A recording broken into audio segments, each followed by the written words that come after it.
Ready? Okay. Welcome everybody to the Thursday Night Course in Miracles group. I'm your master of ceremonies, Chris Green, and this is my lovely wife, the Reverend Reja Joy, who's trying to bite my pen right now. We are starting a new chapter. Woo, woo, woo, woo. Chapter 15. Grand illusion. The grand illusion, Time. the purpose of time. Chapter 15, the purpose of time. We're going to read the introduction, which is 2 paragraphs, and then we're going to read part 2, uses of time, which is 3 through 15. So if you would like to read tonight, indicate so, and I will write your name down. Do you know where it would be in this book? Or it's confusing that it's not called the same thing in the different. Correct. Well, it's a different publisher. Let's see. Okay, so what did George, what did you say last week you found?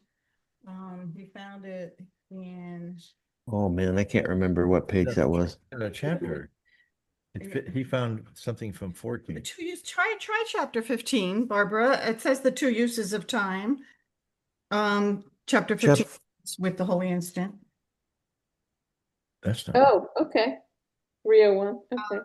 Can you imagine? Does it start with can you imagine? Yep, it does. Good. Okay. There you go. Page 301. Okay. And Thank you. Thank you. okay, great. All right.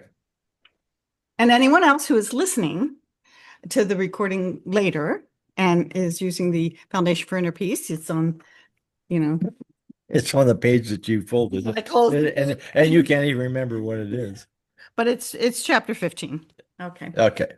But the part 1. Yeah, it doesn't matter. Yeah. It doesn't say introduction. It says the holy instant, but that's fine. Okay. Ken didn't like the word introduction. Okay. No, we yeah. No, we Sure. don't. I bet that's what it is. We don't know. Come on, Chris. I don't have anybody to read tonight, so there we go. Charles. Okay. Here. Barbara says Barbara says she's going to read. Okay. And I think George, you put your hand up. Yep, George. Hey, Reverend Jerry. There he is.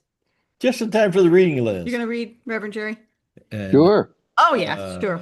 Wait a minute. Did I miss somebody? No. Paula? Paula, yep, Yeah, Paula.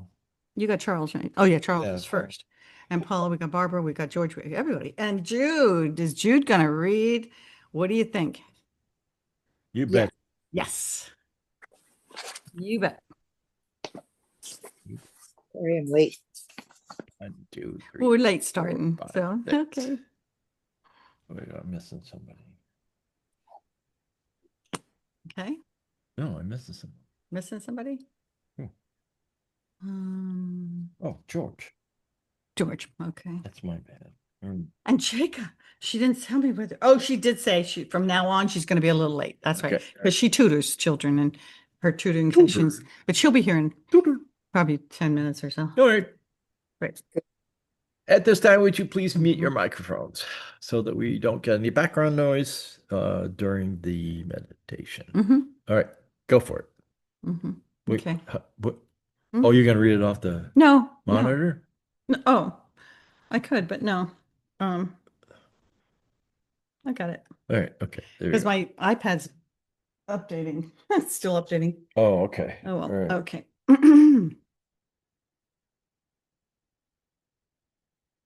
Okay, just a moment. Get this. I had it open.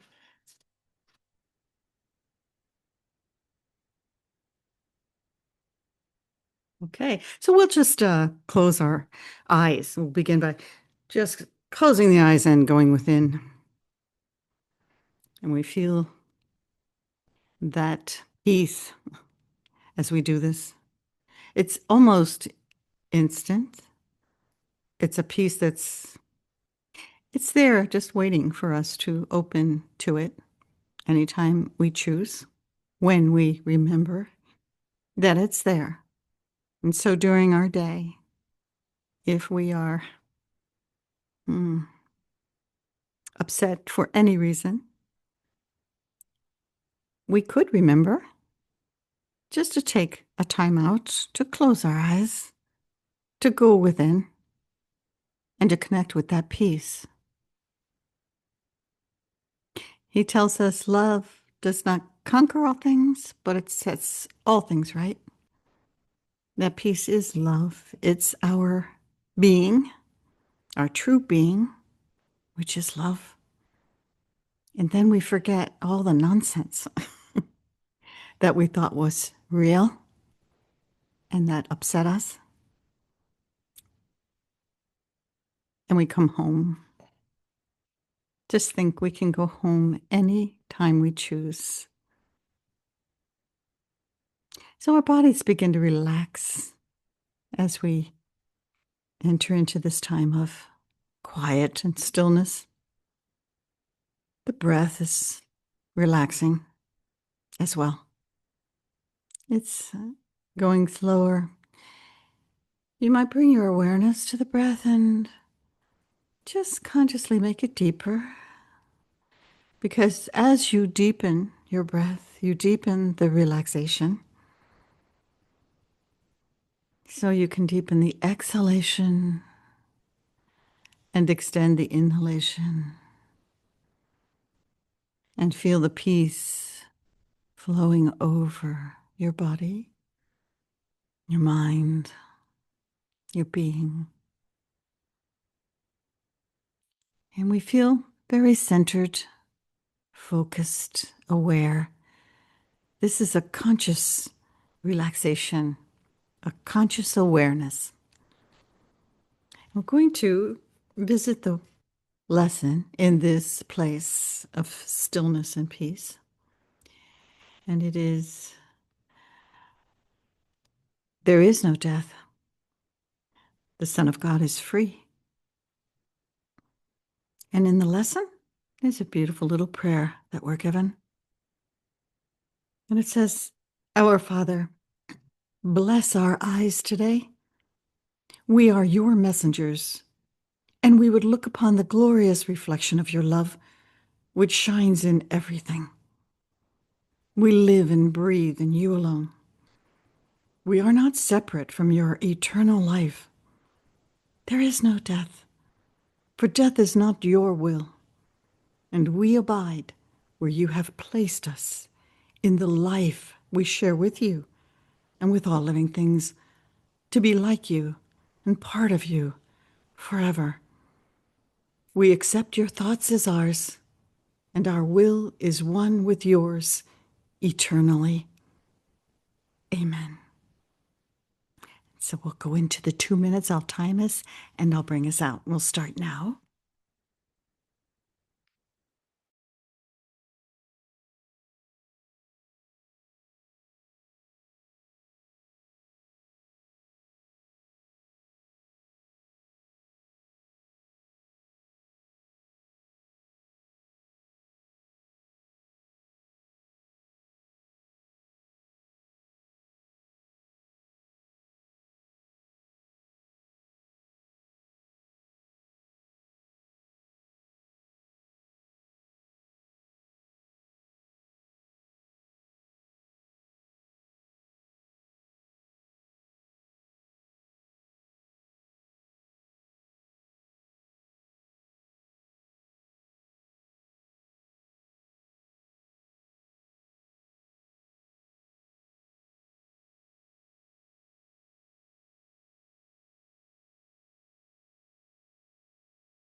There is no death. The Son of God is free. And when we're ready, we'll open our eyes.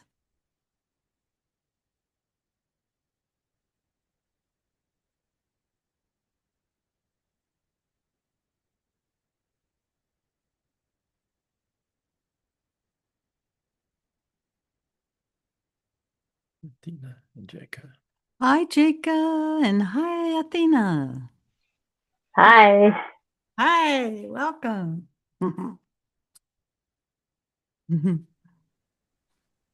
Athena, Jacob, you want to read? Yep.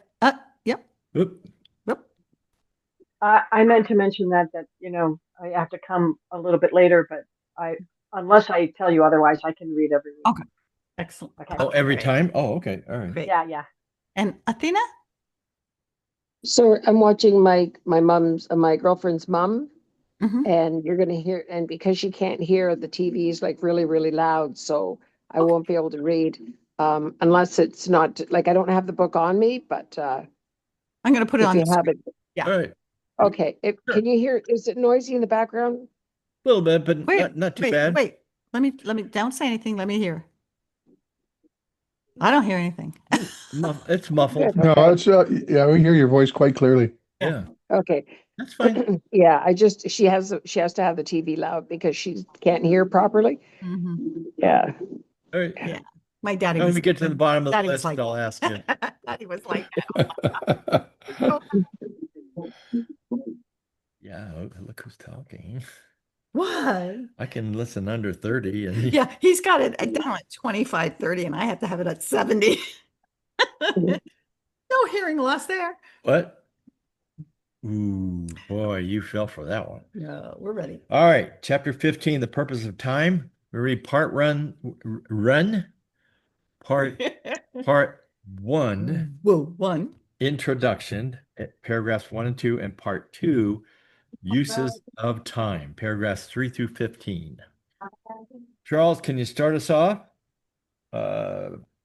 Paragraph 1, can you imagine? Wait a minute. Wait. What? Just 1 second.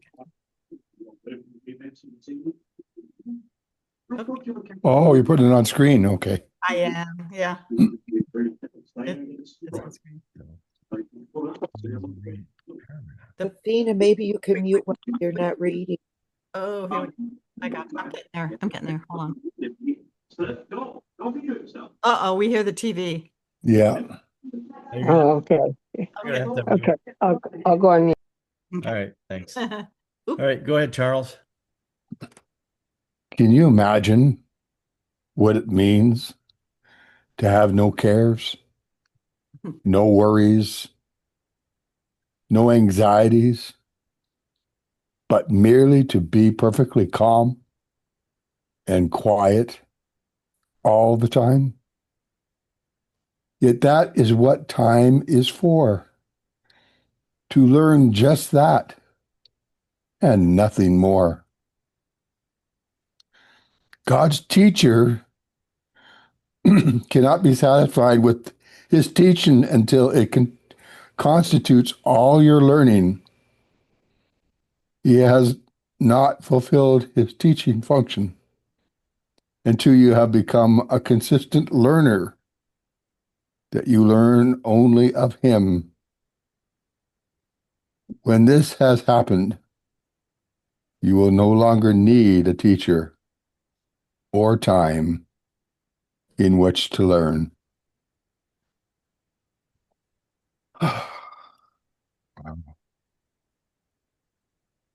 Can you imagine what it means?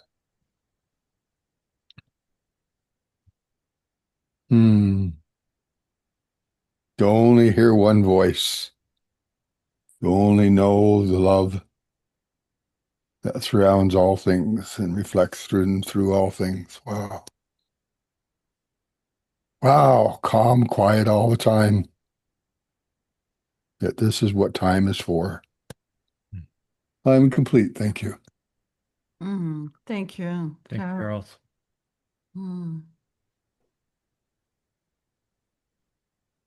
I wonder, that's an amazing question, isn't it? That first question. Can you imagine it? What? Hmm. What was, it's when he read it, the first thing that came right into my mind was John Lennon's song that he wrote. Yeah. Imagine Oh, yeah. there's no heaven, there's no hell, there's Mm. nothing. No war and everything. No, It nothing. brought to me Devil Goddard. Imagination is your salvation. Hmm. Yeah. And then you read this like, wow, yes, can you imagine it? Hmm. Wow. Resting in pieces for the living. Oh, Yeah. I'm not you. I'm sorry. Resting in pieces for the living. That's a direct quote from the text. That's right. Yeah, it's not for the dead. May he rest in peace. That's us. May we rest in peace now. How? Okay. We don't have Yeah. to Rest wait. at home in heaven in God. Yeah. Mhm. We're naturally at home in a state of grace in the mind of God. That's our natural factory settings. Mhm. That's what I hit on in the meditation, and it just went there, that it's right. It's now. That peace, that heaven is now. Hmm. Heaven is here. There's no other place. Now there's no other time. But if I say Truly. R.I.P., everybody thinks that that's something you Yes. put on a tombstone. Exactly. Right. Exactly. An imagination, look at what's his name, Jacob? Neville Goddard, is it? Devil Goddard, yeah. Yeah. Oh, yeah. That's what you just mentioned, right? Charles, you meant. Yeah. Yeah. Mhm. I thought it was the other name, but it's Neville. And imagination is so important and it's so big. Also, before we started the recording, Charles mentioned Suzanne Giesman, and Mm. I'm starting her new. It just came out. Just came out. I pre-ordered it, and it just came out on Audible, and I think it's connecting with the afterlife, something like that.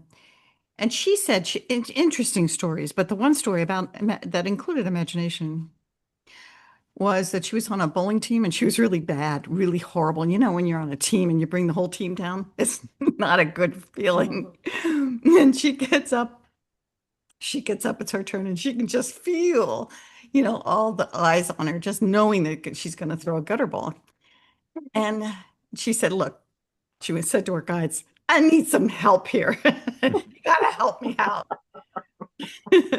So she heard 3 words: be the ball. Mm. And she realized that all things are connected. All things are connected. And she could indeed imagine that she were the ball. She would connect with the ball. Hmm. And so she said to herself, I am the ball, and I am going down this lane with a lot of speed. I'm going down the center. I'm going to knock all those pins over. And of course she did. She did. She and the ball did. And when she got up for a second time, did the same thing. So it's so amazing. I love that. There's a wonderful Zen teacher. Yeah, Yeah. Be exactly. the ball.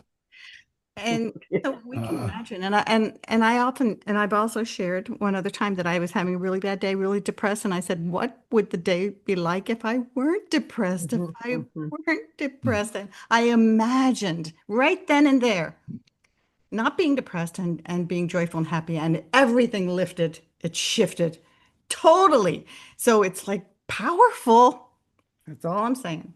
Isn't that one of the questions in that Byron Katie thing, the work? What would it feel like without this? That's right. Mhm. It is, I think. Yeah. I think you're That's right. right. Charles, I just remembered on Tuesday we did a talk on all the books that caused us to have a big change in our lives, to be a catalyst for change in our lives. And at the end, I said, "What our life is a catalyst for change." And if our life story, if we could ask the universe in an abstract way, "How can I be a catalyst for change today?" then your life would take on a brand new picture and a brand new path. Don't try to figure out how that catalyst will be, but just desire to have that experience each and every day. How can I be a catalyst Wow. for change today? Mhm. And allow the universe to organize it for you. It was just a wonderful group. We had a great time. Thank you. All right. Go Thank ahead. you. Go ahead, Jacob. Mhm. Oh yeah, I want to thank you, Reja, for bringing that up, and mentioning that because I think I think that will be helpful to just say it again, to just Be what you said just Oh, now yeah, she about connected. She said, I am the ball. Is that right? She connected. Yeah. yeah, Yeah. be the ball. yeah, Be the to ball. Yeah. Yeah. and you said it about being sad or something Oh, or yeah. depressed or I was depressed and yeah, I said, what would the day be like if I yeah, weren't? You were know? there. Yeah. yeah. Mhm. Because I've been struggling with staying present and dealing with some very strange emotions that come over me. And I wake up with them, very sad, very black, very dark. So I'm trying to deal with that, and but if I act like the person who has peace, who is not struggling with awareness, is not struggling with my mind or my body. I thank you for that because that's such a strong and beautiful reminder. Hmm. Thank you. Mhm. Cool. I'm Thanks, going to Abby. do that. Beautiful. Wow. Yeah. Go ahead, Paula. Mhm. Um, Mhm. just talking about this makes I watched, unfortunately, turned the news on earlier and got very upset. And there are two workbook lessons, and it kind of reminds me of what we're talking about right now. And one is there is nothing my holiness cannot do. So in the situation that I witnessed on TV that made me upset, or made me feel fearful, I went right to that workbook lesson. Hmm. And there is nothing beyond God. Nothing, not one thing. And then, I felt so, oh my God, just like you. Hmm. I just felt a whole uplifting, and I'm sticking with that workbook lesson. And then workbook lesson 48, 38 is there is nothing my holiness cannot do. And lesson 48 is there is nothing to fear. And boy, that's another powerful. So I'm bouncing between those two lessons. Wow. And I'm not going to watch the news. But Yeah, there you go. there are times you just can't escape it. Mhm. Just go on the internet, and it's all over Yeah. the place. So at any rate, that is Mm. a peaceful solution to that situation that's going on in this. And, huh? When you turn it on, it's just like a NASCAR race. All you want to see is the crashes because they're the most spectacular. Otherwise, it's left turn, left turn, left turn, left turn, round, round, round, round, round. But the other thing is, we don't even have to turn the news on to have our lives impacted because the other day, our friend Lori was having some work done on her shrubs and her trees, and they had to cancel because so many of the people that work for that company did not come to work. They were frightened. It's of Omaha. Oh, wow. Lots of We're having rain. ice. So it does affect our lives. Well, you don't even have to turn the TV on and you're affected. Mhm. Yeah. And soon I think maybe well, I'm not going to go there. Yeah, let's stop right now. There. Okay. Yeah. Well, I'm going to remember what Paula said. Jude's on our second hand raiser here, so we gotta let her get in here. Said, there's nothing to fear. Okay. Yep, nothing beyond God. Yeah, nothing All beyond. right, Yeah. go ahead, Okay. Jude. Thanks, Paula. Hold your cup up so I can see the rest of that. Cheese, joy, and Choose joy. choose joy. You choose joy. Are you hungry, Chris? Man, I got my glasses on and I still said cheese. I guess so. Choose joy. Choose joy. Okay. It's a choice. I am responsible for what I It's think. like cheese. And thoughts. Was that one food loving? What was that Oh, yeah. movie? Love something and eat, love, pray. Yeah. Eat, pray, love, whatever. So I thought it was something along that lines. So I don't know why I went right to cheese, but cheese. Hey, Jude, continue with that quote. I love it. Oh yeah, yeah. Finish your share, Jude. Yes, I mean, the I am whole, responsible. yeah, I am responsible for what I think. And thought comes before manifestation. That's why we say I am. The power, we have to respect the power of our thinking. We manifest our reality as either we wish it to be or as we realize who we are in truth, which is totally fulfilled and without any needs or wants whatsoever. There's no conflict in realizing who we are in truth. But even if we're living in this relative world, we can manifest through our own thoughts who and what we are in any given moment. I do it with my body pain all through the day. I suffer from chronic pain. And Lori and I have talked about this, this mindfulness and deciding. It's in the chapter on rules for decision. I decide I'm going to have what kind of day I'm going to have, what kind of things I want to experience. You set the goal at the beginning of the day. And if something comes up that interferes with it from out what you perceive as outside of you, then you don't let it affect your peace. And you accept what's going on outside of you as God's will. Whatever is happening, understanding the totality of God's will is where the peace of Christ consciousness lies, because the ego always wants to be in conflict and it wants its own way. It's the one that wants things to be different. So if Ju goes through her day and she's having a painful day, and the thought manifestations aren't working particularly well, I'll just sit down and I won't do what Jude would like to do. If she wants to wash her car, do something that's extra,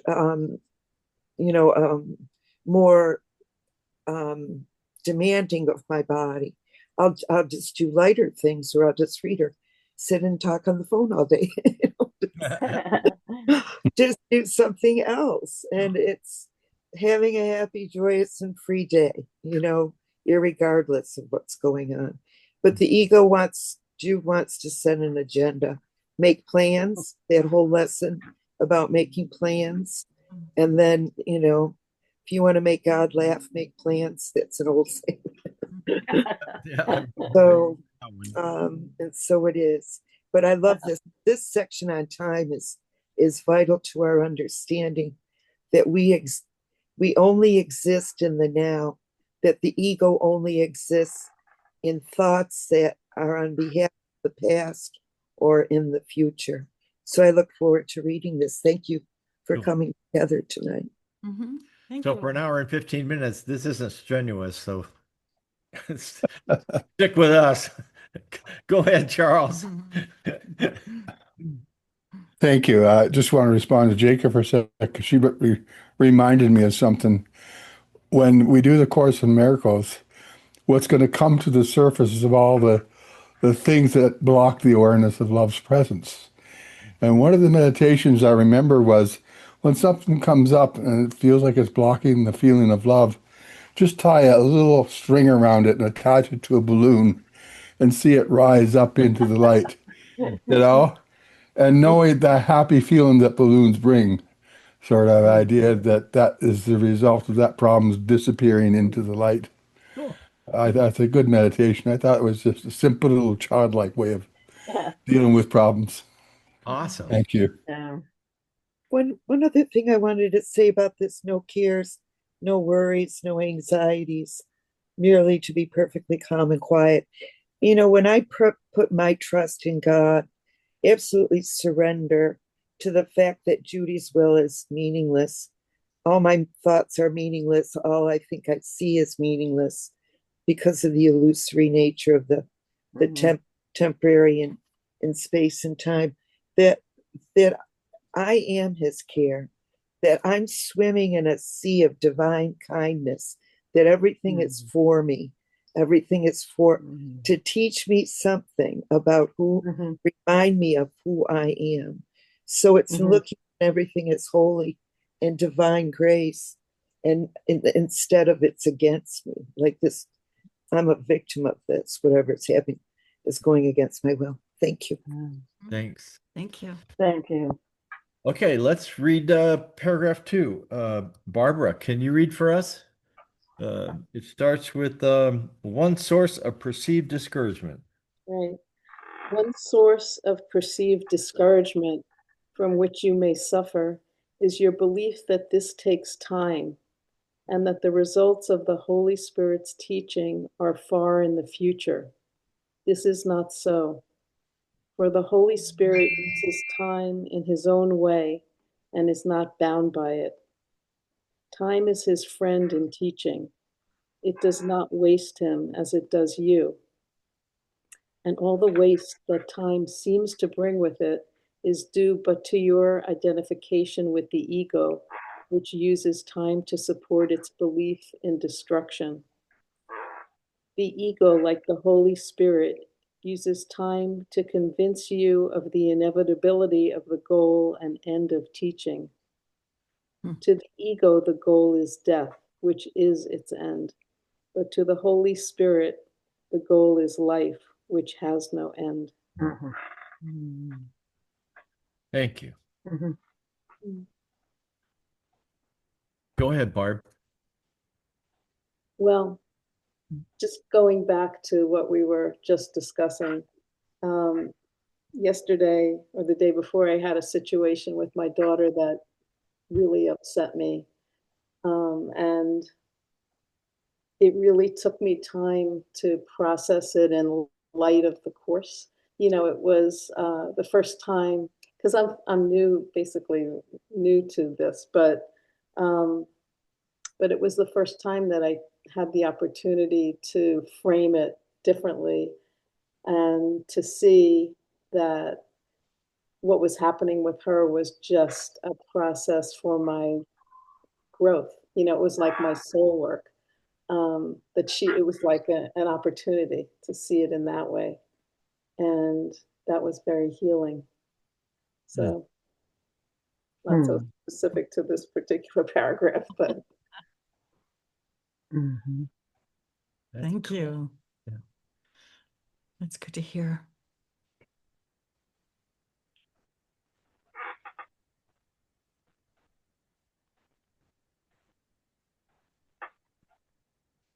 Okay, let's read paragraph 3. Paula. Oh, go ahead, Jude. Go ahead. Just about this eternal now. And I love the way you do the meditations, Reverend Reja, that we can't be anywhere else but right here, right now. And that's why talking about the past or thinking about the future, we have to be, and being present is being. Oh. And being in heaven is always being right where my feet are, right where my body is. Heaven is a state of mind. And it's knowingly being in the awareness of love's presence. That's what being in heaven means to me, that I'm one with my source, and that is perfect love. That is perfect understanding. And understanding and peace never come separately. And if I'm not understanding and I'm upset because I'm interpreting something, that's the only reason I get angry. It's an interpretation, it's not a fact. So these things I've learned from the course, if I'm getting upset, it's because I've got a personal point of view going on, a judgment going on, an opinion about it, and I'm not being quiet and just listening and being present. Because if someone else is upset, to just give them space to be in, that's what true listening is, giving them a space. Because people need, that's the need to be loved. That's the call for love. There's only two calls, either to be loving or the need to be still and listen and attend, give attention and love. So I try to keep it really simple. Thank you. Thank you. Go ahead, Charles, and then Paula, you're up. Mute, Yeah, you're on mute, Charles. mute, mute. There you I go. just want to thank Judy because it brought up the idea. We get lost in the details and say the devil's in the or the ego's in the details, but the mind's at rest when it becomes abstract. And being present, and we get lost in the details of whatever comes up with our family or friends. Mhm. And we're always trying to fix the details instead of become abstract and saying, okay, I wish them well, I wish us well, I wish the love, I wish become very abstract in how we deal with everything and drop the details. And so Judy, when just beautiful, she reminds me that details is a big interference to the awareness of love's presence. Cool. Mhm. Thank you. Thanks. Thanks. Thanks, Charles. I wanted to share too that Jake and I, we often talk about getting in the present is like a lifesaver. It's just a Mhm. lifesaver. So when we can remember, Yeah. we just get into the present. Mhm. Lifesaver. Just be Yeah. love. Just be love. That's what we are, being love beings. Mhm. Cool. Paula. All right, Paula. Paragraph 3, and it's the next part, uses of time. The ego is an ally of time. An ally of, ally. The ego is an ally of time, but not a friend, for it is mistrustful of death as it is of life, and what it wants for you, it cannot tolerate. The ego wants you dead, but not itself. The outcome of this strange religion must therefore be the conviction that it can pursue you beyond the grave, and out of its unwillingness for you to find peace, even in the death it wants for you, it offers you immortality in hell. It's Jesus. It speaks to you of heaven, but assures you that heaven is not for you. How can the guilty, how can the guilty hope for heaven? The belief in hell is inescapable to those who identify with the ego. Their Mhm. nightmares and their fears are all associated with it. Hmm. Mhm. Um, yeah, it's definitely not a friend. Oh, Hmm. for it is as mistrustful of death as it is of life.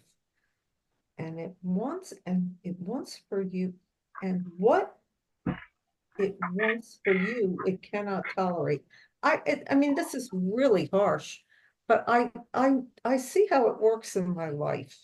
And what you said before, Reverend Riva, about recognizing that you're in that ego state of mind and deciding, just choosing, I don't have to do this. Mhm. I don't want this. But I think you really have to be sincere about it. And sometimes it's a process. I went through a couple of situations in the past 2 weeks that I just couldn't seem to, um, I just couldn't seem to get to the love. And a lot of good actually came out of that because I sat down with it and I did a lot of writing and a lot of looking at it. And what was my responsibility in it? How did I create this? Mhm. And I could really see it. And that helped me to let it go because I'm doing this to myself. What am I, nuts? Yes, when I identify with the ego, I am nuts. You're on the right Zoom call. And I'm sticking to it. Yeah, you're on the right Zoom call for nuts. As Reverend Jerry would say, I'm probably the nuttiest. Keep up the good work. Details at 10. Matinees on Sunday. Be sure and tip your waiters. Go ahead, Charles. You have a share? Thank you. Out here alive. I don't I just share a process I'm going through right now, um, of bringing an ending to part of my life, of going back to my old place and liquidating everything, so that I can move out here permanently. know. But that also means moving further away from my daughter, who is only 2 blocks away from me. But she's gotten to a beautiful partner, and they've got a new place, and they've got a new life. And it just seems the universe is just coordinating all of this. But the struggle of liquidating and coming out here, but what I liquidate, I multiply it in this place where I am now. Mm. So it's a value thing that I'm going through, a change of values, and it's really been a test to me, a trial, because some of the things I really want to hang on to, and that's the struggle I'm trying to let go of at the moment. But I thought I'd share that. It's the challenge is constantly there, but the love gets greater as we go through it. So, Cool. and my daughter supports me, so she's there with me always. So, anyways, thank you. Thank you. Thanks. Great. Go ahead, Jude.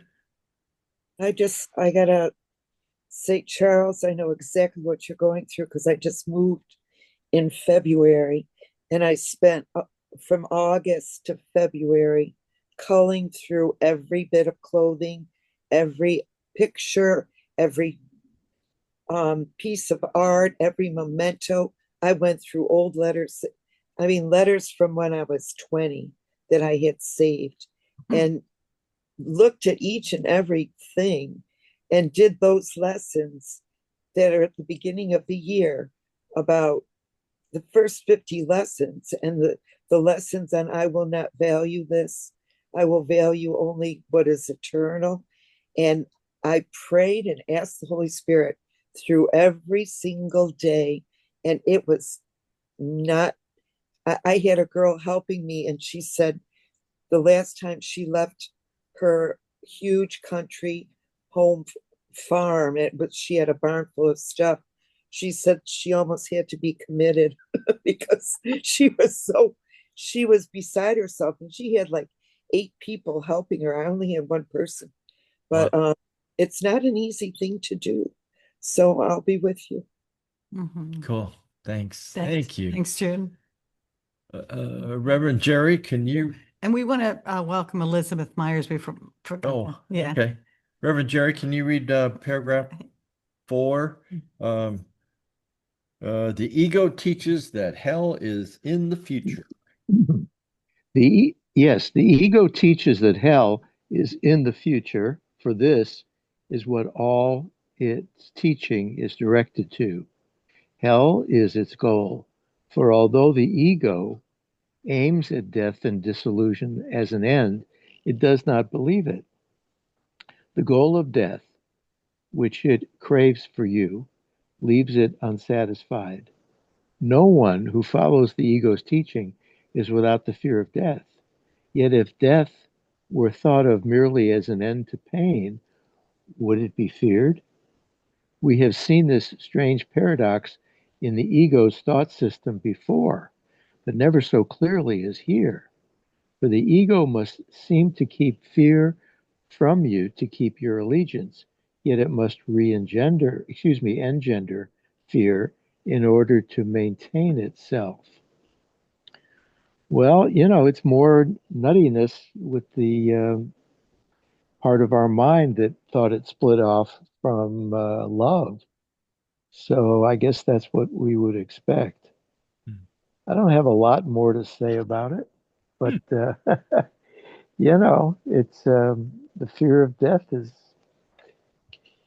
I can relate to that. I can relate to it. Yep. Yeah. Yeah, I mean, what can you say? But probably not as much if I hadn't learned these abstract lessons. I guess I can get into it a little bit here. It's an abstract lesson that I'm not really here. So what I think is here that's Jerry, as we know, is unreal. It's an illusion. And I like this little twist here. Don't think of death as the end of your life. Think of it as the end of pain. That's pretty good. Hmm. Yeah. Changed attitude. Change your thinking. Change your world. Thanks, Reverend Jerry. Thanks. You're welcome. Yes, thank you. Thank you. So it's like uh oh, what we say earlier, rest in peace. And that's something that here, not not in the afterlife. And that's something that the ego will never allow us to do. Yeah, because I like the idea, and Jake and I focus on this.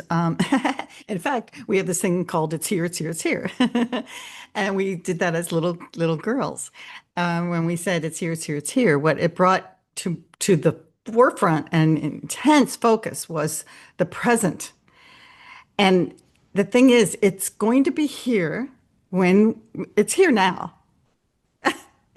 It's here in every instant. It's never not here. And it's never going to not be here after you drop the body. And it's just always here. It's here, it's here, it's here. So I don't have a fear of death. I mean, I don't feel I can say this. I don't have a fear of death. I don't know why, maybe because I mean, I went through stuff in the past. I felt like my life was over. And then it came back. But maybe it's because there is no death. The Son of God is free. I am choosing not to give death any credibility. Uh, It doesn't exist. You know what exists? Life. And he says, I love the lessons where he says, you know, there is one life, and that I share with God. There is one life, and that I share with God. That's science of mind stuff. That's what he says all the time. There is one life, and that I share with God. That's one of his mantras. So, anyway, thank you for letting me share it. Cool. And that Oh, one life sorry. can be in multiple containers. Yeah, there's This one time life. it's Oh, yeah. this time it's Joy. Next time it could be And all connected. Bob, and then Joy again. And Oh, I see what you mean. Yeah, Sure. yeah. Yeah, but it's always here. Yeah. No matter what container. And no matter what Jake, container. Go ahead, Jake. You have a share. Yeah. I I am thinking about the whole death and life thing and being in the present. When I notice some ego functionality, when I notice the ego doing things, I try to detach from it and look at it. For instance, I- or just thoughts. Like I had the thought the other day. I thought, wow, this is such a cool place to be, and I really don't want to ever leave it. And I can't imagine leaving it, and I can't imagine people I love leaving it, that kind of thing. And and so I would detach and look at the thoughts that I was having, and I thought, isn't that interesting that the mind and body want to stay here, you know? And but the consciousness that I am as an observer just smiles at what the the mind and the body come up with. And so I think it helps sometimes to just detach and look at it. Don't own it, in other words. Right, Jude? Don't own that crap. I mean, it makes for a good movie. You know, it's just entertainment, whether it's happy or sad or whatever the heck it's coming up with. And I just thought I'd share that. I really like moments when I do that. Trust me, I am I am I'm I'm not cooked yet. I don't know how you say that, but I'm in the process, and it's like I just come out of it occasionally and then go back in. Yep. And the hard part is not hating myself or getting down on myself when I stay asleep for long periods of time and then react accordingly, react instead of respond. So that's an ongoing process, but the Holy Spirit in me and my consciousness finds nothing to forgive, and when I get down to it. So anyway, that's my share. Thank you. Beautiful. Go ahead and share, Jude, and then you're up for paragraph 5. Yes, thank you. That was good. I learning the difference between what is true and what is false. And our truth is metaphysical. And I think that's an important thing to remember, that we are purely consciousness. We are one with our source, one with the mind of God. And everything is an idea in the mind of God, no matter how it appears or it seems to be. And that God's doing all of us in this dream. We think we're doing things, but he's the one that's really doing it. He's moving all the pieces around. And we think we're the heroes, we're the kings and the queens and the pawns and the castles. And that's the ego's illusion of having control of the reality in the dream. And no one who follows the ego's teaching is without the fear of death, because the ego identifies with the body and being mortal and separate. So when you realize what the truth about you is, who and what you are in truth, metaphysically, then you have a more expanded awareness of what is going on in the totality of consciousness. Mm-hmm. And you don't worry, you don't have cares and concerns, and you're perfectly calm with whatever else is going on in the dream, whether it appears beautiful and you love the dream, or whether you're freaking out about Trump and thinking he's the master of the universe, when he's not either. He's sacrosanct. He's a benediction unto each and every one of us. He's every bit as holy as each and every one of us are. God's in him too. And for me to deny that God is in Trump is every bit as much to deny that he's in Jude, when Jude's acting like a spoiled brat, or angry or upset, or doing something naughty. I'm not so evil or naughty anymore, so I can't come up with any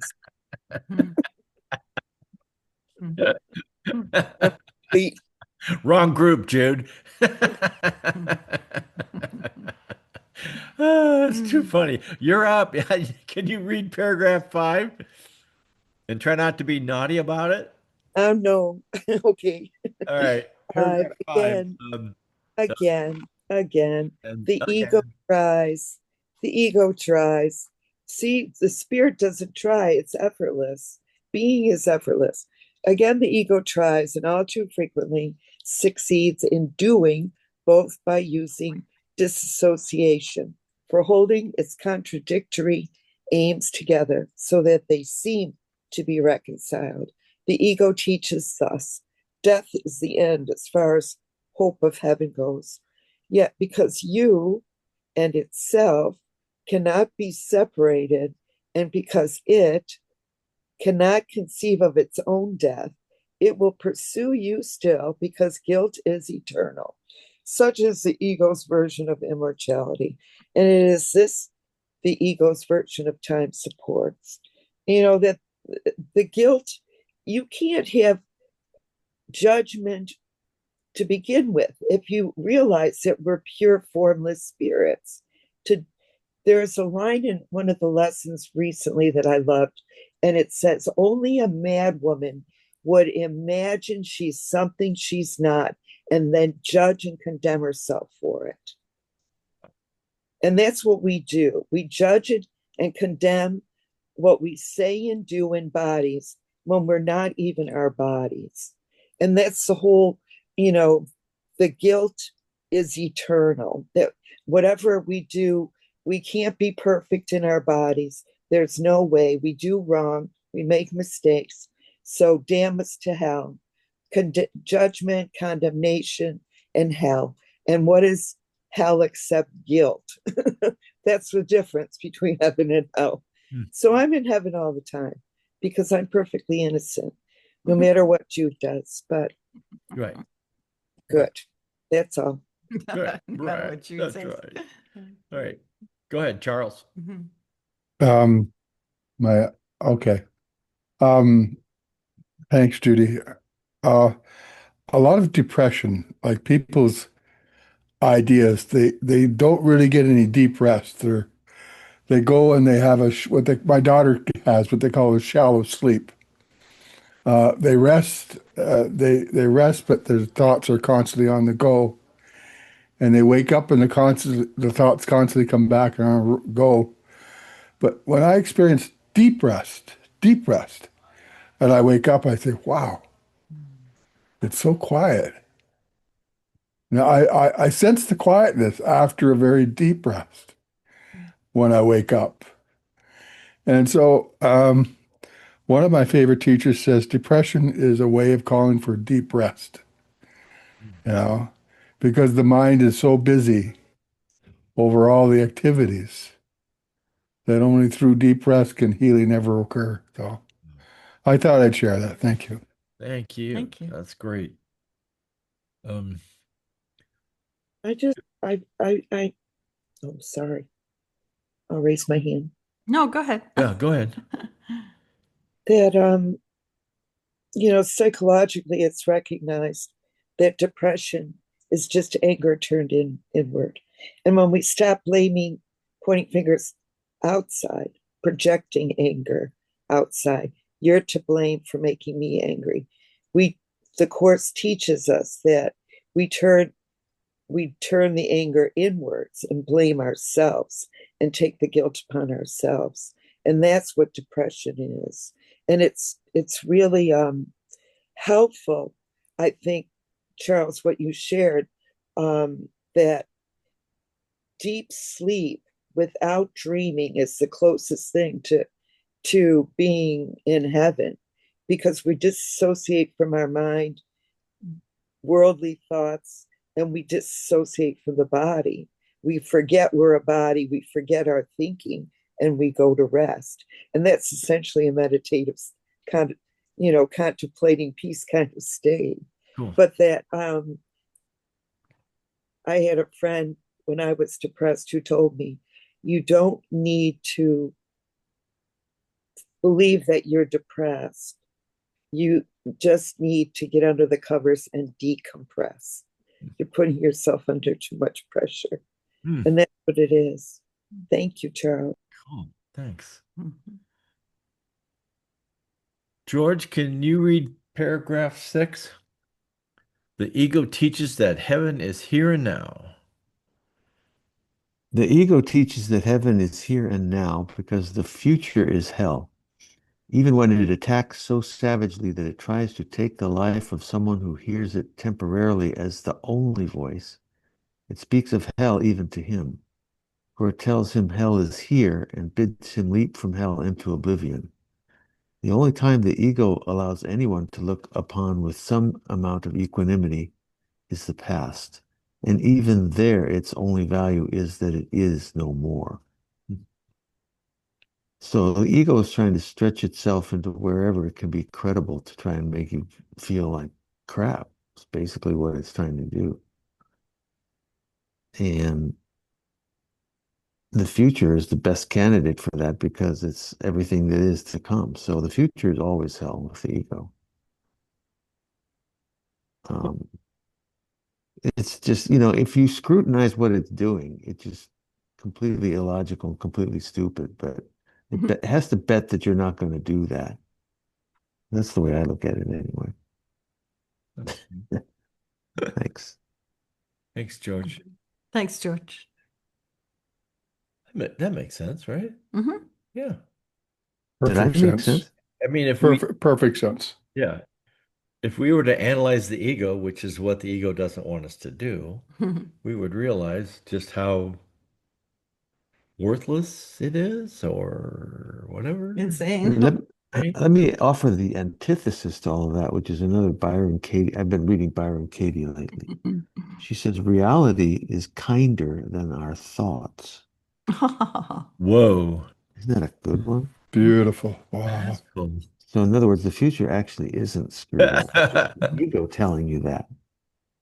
Don't listen to it. And you know, we're always thinking about the future. I am anyway. And that's the ego's, big opportunity right there. Yep. Just fuck with you. Excuse my language. Yep. Okay, Jude, you had your hand up. Oh, let's read on. This is good stuff.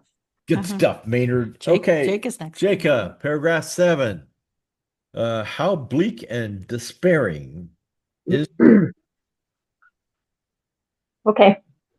How bleak and despairing is the ego's use of time, and how terrifying. For underneath its fanatical insistence that the past and future be the same is hidden a far more insidious threat to peace. The ego does not advertise its final threat, for it would have its worshippers still believe that it can offer the escape from it. But the belief in guilt must lead to the belief in hell, and always does. The only way in which the ego allows the fear of hell to be experienced is to bring hell here. Wait a minute. Yeah, I guess. The only way in which the ego allows the fear of hell to be experienced is to bring hell here, but always as a foretaste of the future. For no one who considers himself as deserving hell can believe that punishment will end in peace. Yeah. That's pretty bad. What's the part that really struck me? Let me see. The ego just not everything.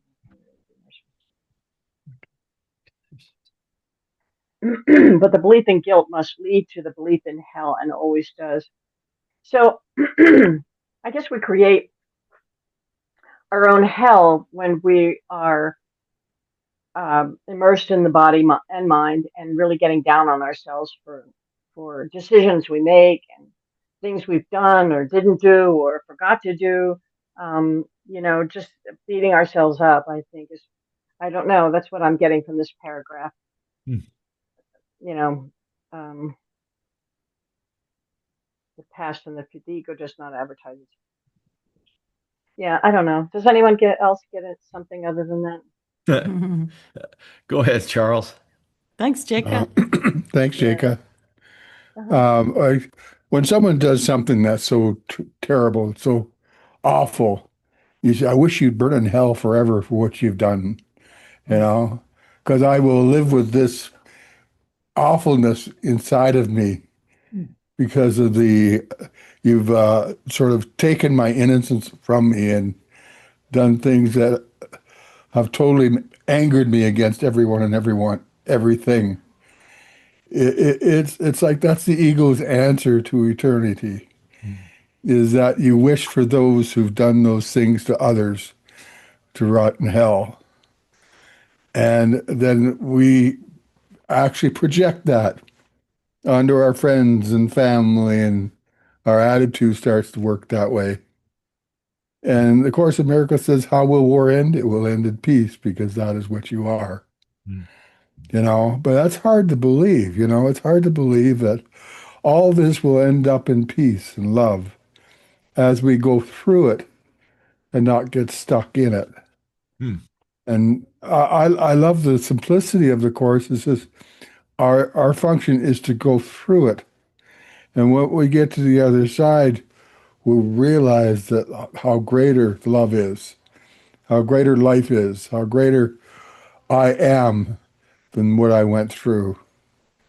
And so, I just keep thinking of all the different people that are stuck on the idea of eternal damnation because of all the things that have done to people, like a plane crash. Those people who build the plane should, get a taste of their own medicine, or all the different things that the ego brings up inside of me to justify my upsetness. So I thank God for the course that helps me to realize that there is a voice of fear, and if I don't listen to it and I go through it to the other side, the voice of love's on the other side, waiting to comfort me Hmm. and to console. So thank you. Thanks, Charles. Thank you, Charles. Good words. Go ahead, Jude. I was thinking I've been reviewing the first 50 lessons for the last 2 weeks, and you know how it says that nothing that I think, what I think is meaningless, what I think I see is meaningless, and I have no neutral thoughts, and I see no neutral things. They're either true or they're false. Hmm. So that keeps it really simple for me. Hmm. The idea that time is a mental concept invented by human beings out of convenience so we can organize.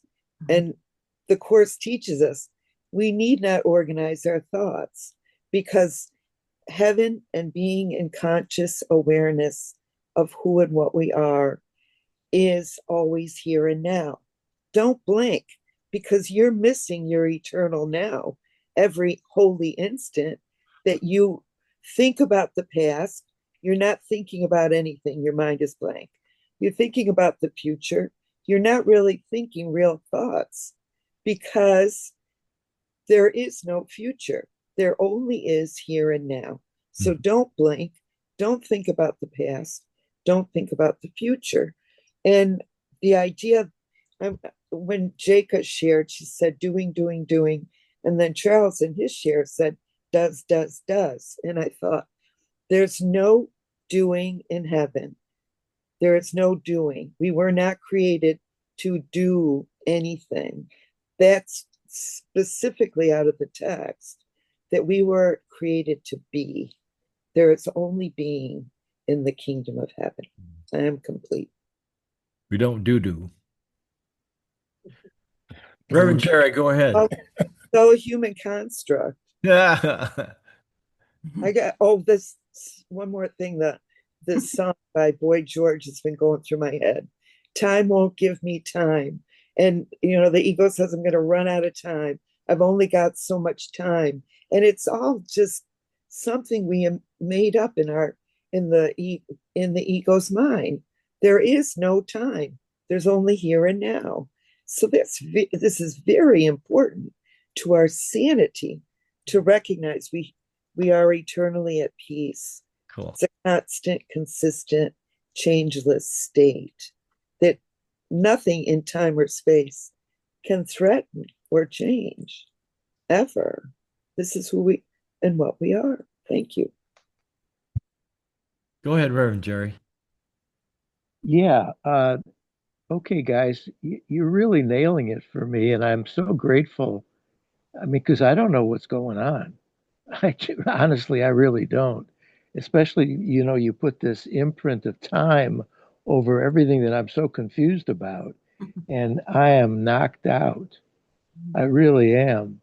Uh, but I have to remember, almost as if, oh, you and I can share a book. We'd read, the same book. Let's share the story. We read a book. We watched a movie. We had a dream.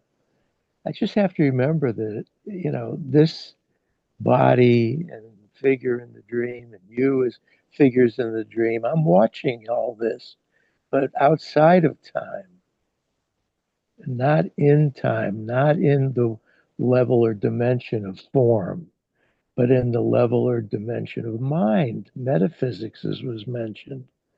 So, I just have to really turn it over to the Holy Spirit and say, I'm with you and I will focus on you, all through the day, vigilance.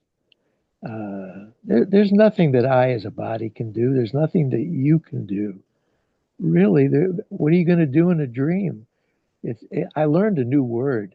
I used to pronounce it chimera, which is like a dreamy illusion, but it's really pronounced chimera. I looked it up, but anyway, the idea is we're sharing this chimera of a subconscious illusion.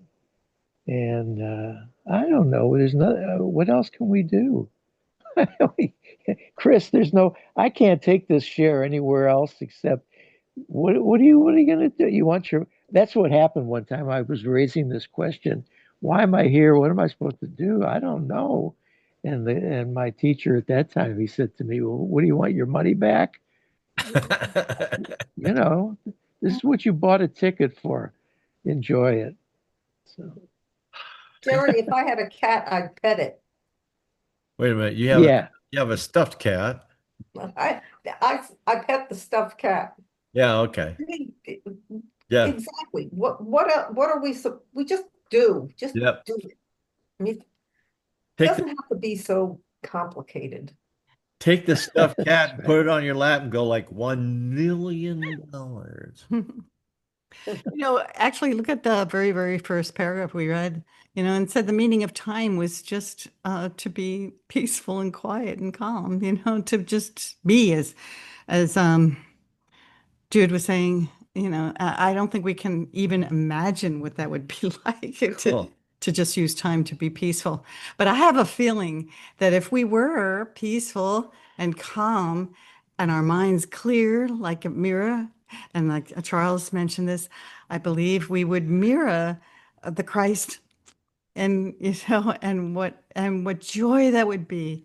Cool. And yeah, Oh, that's it. oh, Thanks, Jacob. go ahead, Jacob. I was just thinking about when Reverend Jerry was talking about being here, where we all are. What if being here it kind of actually puts the body and mind in a place, being here with this reality. But actually, what if this all is in here, every bit of it? Hmm. This whole show is showing up in our consciousness. It's in our consciousness, and there's not that separation. Jude's nodding. I just had that thought, and it just is a game changer, Reverend Jerry. I mean, the whole perspective is different then. We aren't a player watching something or part of something or have to control something. This is all happening inside us, and I think that I think there's almost like an ownership then, or a non-separation from what's inside.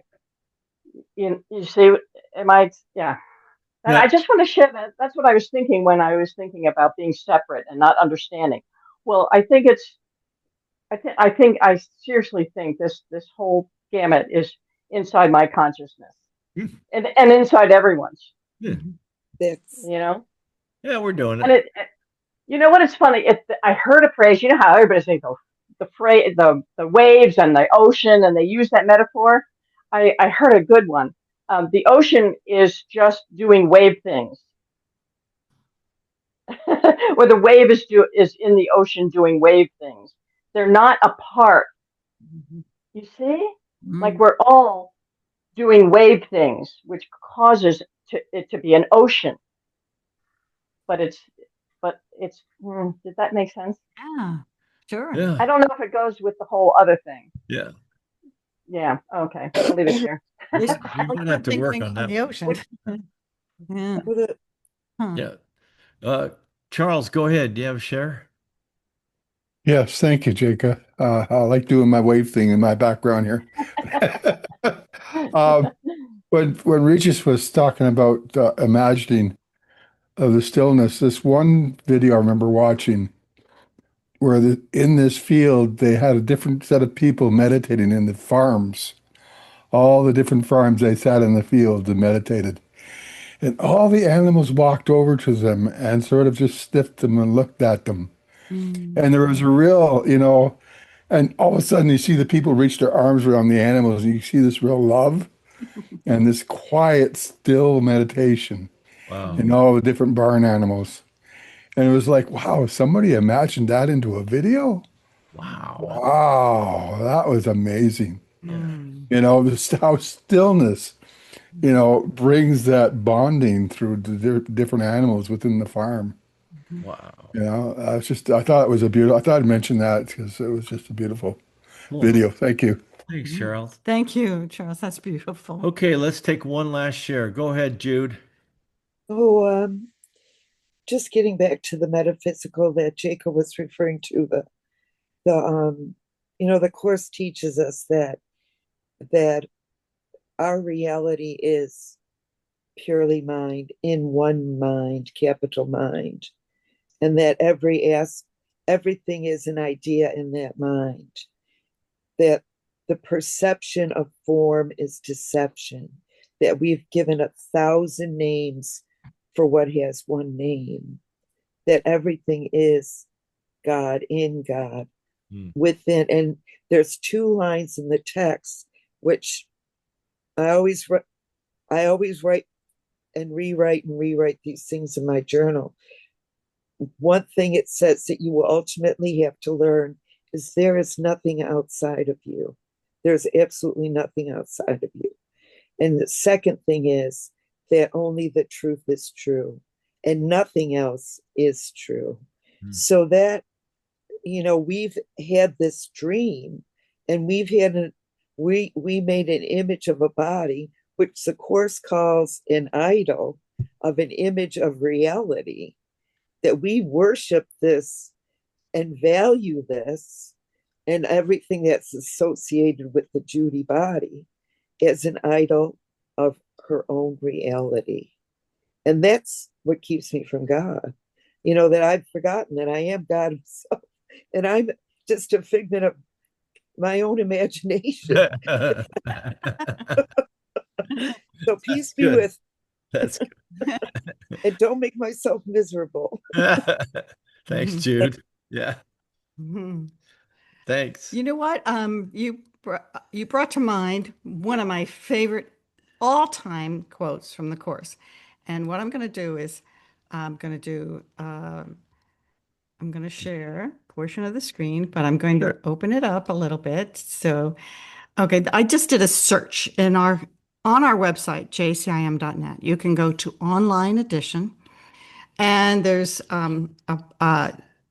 you can search. There's an option for search, and I put in "It Within You," and look at that. This is amazing. It says, "It only thus can you escape. The home of vengeance is not yours. The place you set aside to house your hate is not a prison, but an illusion of yourself. The body is a limit imposed on the universal communication, which is an eternal property of mind. But the communication is internal. It is not made up of different parts which reach each other. Mind reaches to itself, does not go out. Within itself, it has no limits. There is nothing outside it. It encompasses everything. It encompasses you entirely, you within it, and it within you. There is nothing else, anywhere or ever." No. Oh my God. Do you want to end Is with that, or what do you no, want? I have something little. Okay. I have all right. something little, but All I right. also one more quick thought, Jacob, when you were talking and you were saying, what if everything is in here, right? And I thought of Sebastian Blacksley because he channels Mother Mary and Jesus and the archangels, and his book is Choose. Well, he's got lots of books. One is Choose Only Love, and one of the main messages is to love everything. So when you know that everything is within you, everything is happening in you, then you have a choice.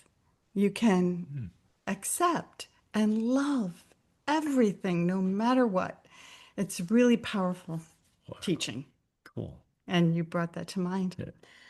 Okay. Oh, I got chills. Oh, thanks everybody for all your shares tonight. It was a great group. Thank you very much. And real quick, quantum. Wait, Reja, could you put that quote on the text on the chat, Oh, chat. on the ACIM text? Oh, on the chat. Okay, everybody, we Chat. have a WhatsApp chat. It's called ACIM group chat. And if you don't have WhatsApp, let me know. I can send you an invitation. It'll let you know how to get on WhatsApp. And we share things like that. So I'll share that quote. Okay. Okay, thank you. And Yeah. okay, so we end by closing our eyes and imagining that we're holding each other's hands in a circle, and we feel that connection and communion because we share oneself. We're all connected. It's a soup, right? We're all connected, and we have chosen to be with one another in this holy instant. We feel that communion. And from that place, I share, it's called The Joining of all things. And it's a poem by Helen Schuckman, and it's real short. Peace to the Son of God. What else could be his Father's will for him? And what but this could he receive? What other gifts are there he could be offered and accept as his? Peace is his holy need. In this, his wish soars to the holy height of heaven's will, hovers an instant, settles, and is still. And so it is. Wow, pretty cool. Amen. Thanks, everybody. Hey, guess what? And so it is. Computer science is meeting quantum physics. In quantum physics, there's yes and no and maybe. And they're trying to build a computer that can think maybe. Oh, yeah. That's Yeah. funny. Now, Or maybe they should say maybe yes, maybe no. yeah, Maybe yes, maybe no. that's it. Be like Reverend Jerry going like, maybe yes, and maybe Maybe no, yeah. this, that. However, computers run off electricity, which is positive and negative, Open which is gate, close gate. yeah, yes, no, yes, no, yes. Now, what they're actually going to do is they're going to try and they want to try to design a board in a computer that can go like, okay, it's this and this and maybe this. Good luck. Like this. Well, they're getting close. Cool. And that's the scary part because I don't believe in AI as it is now, but if they get to maybe, Baby. there's gonna be an AI. And then there's gonna be Arnold Schwarzenegger's and who's the other guy? Data from Star Trek walking around. Oh boy. Yeah. I'll take the data from Star Trek, please. Isn't that the Don't want any Terminators. isn't that the ego slogan? Maybe. Yeah. That's the ego slogan. Maybe. Can't AI do probabilities? Yes. Oh, But If yeah. it do probabilities, that's a form of maybe. That's a maybe. That is, it is, yeah. Because the probability is just a ratio. How about thank you and forgive me? Yeah. Oh, that. I love you. Yeah. That's, yeah. Now remember, when we really get AI, that's when we'll ask AI, how do we save the world? And the AI will come back, go, we terminate all the humans. Well, the forgive me comes straight from God. It's not a human mentation. Mhm. That's what the Course teaches. It's Sweet. beyond human understanding because we call upon the love of God to forgive. What a way to. Sounds good. Good night, everybody. Have a good Love time. you all. Be Love you. safe. Bye. Enjoy the Yeah. weekend. Thanks. See you next week. Stay warm, stay dry, stay healthy, Oh, stay, you got small. get small, get large. Stay in the magnitude. Yeah. Magnitude of gratitude. Stay in the now. Stay in the now. There we go. There we go. I figured it out. Yay. Yeah. Do this. Yeah, that works. Good night, everybody. Yeah, that works for you. Yeah.